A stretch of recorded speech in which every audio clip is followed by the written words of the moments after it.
So I've said that. Let me say this. Okay. When we talk about, I wasn't talking about you. I know.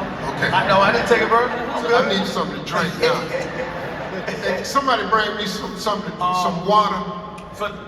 For the purposes of this conversation, I feel compelled to bring up the word accountability, because I think it's something that we all together have to do a better job of. We want to sit up here and overreact to any little thing that somebody calls out. If you do something and somebody's pointing out that might not have been the best thing, that's not them castigating you.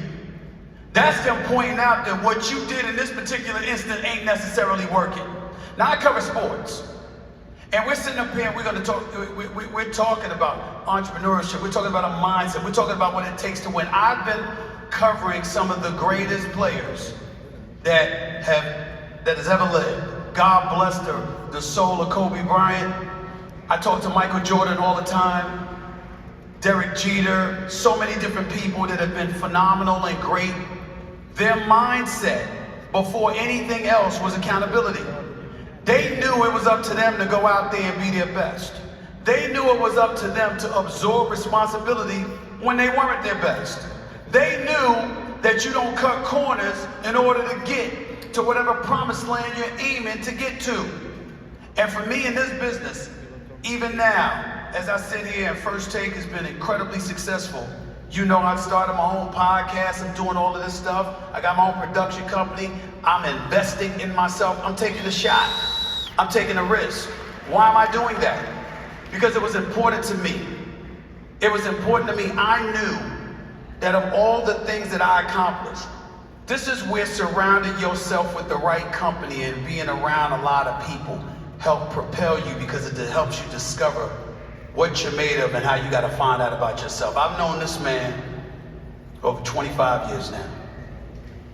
The people that I mentioned, I knew for a very, very long time. Shaq and others included as well. Actors and actresses, people that are successful in the business community and what have you. As I sat up there and watched them, what I marveled about them most, including you, Steve, wasn't just your gift, your comedic genius. It was the courage you had to bet on yourself. That's supposed to be about. If you distracted with all the bullshit, you don't have an opportunity to discover what's inside of you and how you can ultimately elevate yourself from really mastering what's inside of you, because you preoccupied with BS. You can't pull it off because small things are preoccupying your mind and your focus and your heart. And the big things that are out there for you, you didn't go after, because somewhere in the crevices of your mind you couldn't find the time. You know why you didn't find the time? Because you wasn't focused. You didn't find the time because somewhere along the way you wanted to be distracted. We don't say this enough. You got cats out here that want to be distracted. You want to watch TV. You want to hang out with your friend. You want to chase females. You want to do a lot of different things that all of us have been guilty of at some point in time or another. But you want to do those things because to plant your feet into the ground and get focused on what you want to do, at some point in time, you're going to have to answer the bell. You're going to have to answer the call. And you have to find out what you're made of. And when I think about what I'm doing with my life now, I'm taking a big risk because I've made a little paper.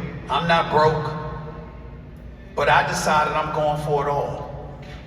And why did I decide I'm going for it all? Because I looked myself in the mirror and I said, it's the one thing in my life I haven't done. I went after this job. I went after this title. I went after this salary. I went after this career move. I went after this status in the business. But I never planted my feet and said, I'm going to take a chance on me and bet that I'm going to be here. I'm going for it. I'm taking that risk. When I had that house, man, my daddy used to take us to look at Christmas lights in the suburbs. And I used to drive down to see these lights, and all them houses had them horseshoe driveways. I asked my daddy one time, I said, Daddy, why don't we get one of them houses with that driveway? Because, you know, we're from the hood, you had to back in, pull out, just straight in. I said, why don't we get a house with the horseshoe, with that driveway on it? He said, boy, I can't afford no house like that. But if you work hard, you can get one. He said, if you work hard, you can get one. But I also know I needed money. See, you all sitting in here today, not because of money, but you want to better yourself. You want something more for you and your family, and you thirsty for it. And I'm telling you right now, if you're sitting in here and you have the mindset, I will never ever quit, the shit will happen. I'm just telling you flat out. But you've got to make up your mind. I will never ever quit. I don't give a damn what pop off. Hey man, you can talk about me. You can write what you want about me on the internet. When you get through writing that bullshit down, watch me. That God I serve, he keep me going like that. You can write down here all you want, but you keep your eye on Steve Harvey. That God I serve got me on the escalator, man. He got me on the escalator, I keep going up. I don't even got no time to address this mess. Man. Things he wanted to ask me about in front of y'all is how do I deal with the criticism? How do I deal with the trolls? First of all, contrary to what most people believe, I'm very gifted at ignoring most. Number one, because I don't read most of the things they say. Number one. You're not good at that. Number two, I'm gonna tell you what. Number two, because even if you insult me, there's a couple of things. First of all, it's somewhat cathartic to tell somebody to kiss your ass. It's very important that you understand that every now and then. I mean, if you know anything about me, you've seen a couple of people that I went in on. Now, 99.99% of the time, I don't do that. Every now and then, you got to. One person in particular that I called a fat bastard, I meant every syllable that I said. I called the CEO of Walt Disney. You're not gonna see, you're not gonna recognize who you hear. I need you to move aside. I called the president of ESPN, said, you're not gonna recognize who you hear, and literally said to the president, it is a black thing. I need you to step aside. I won't do this again, but that dude gotta come out at me just to let him know.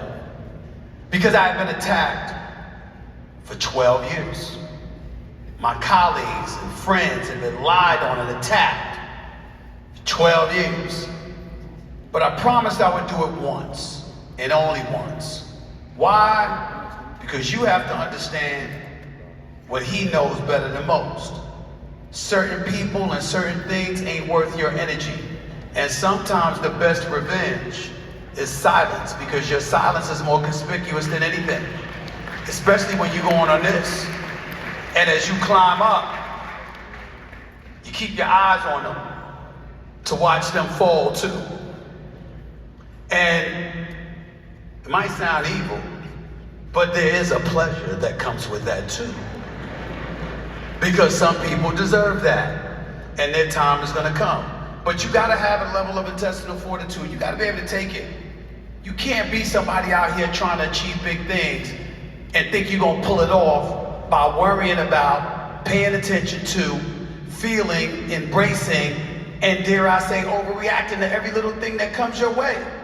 You don't have to literally say somebody can kiss your ass, but what you can do figuratively by saying nothing, but your attitude can be kiss off, because you living your life, and they're busy, you're living in their head too, because they can't get enough of talking about you.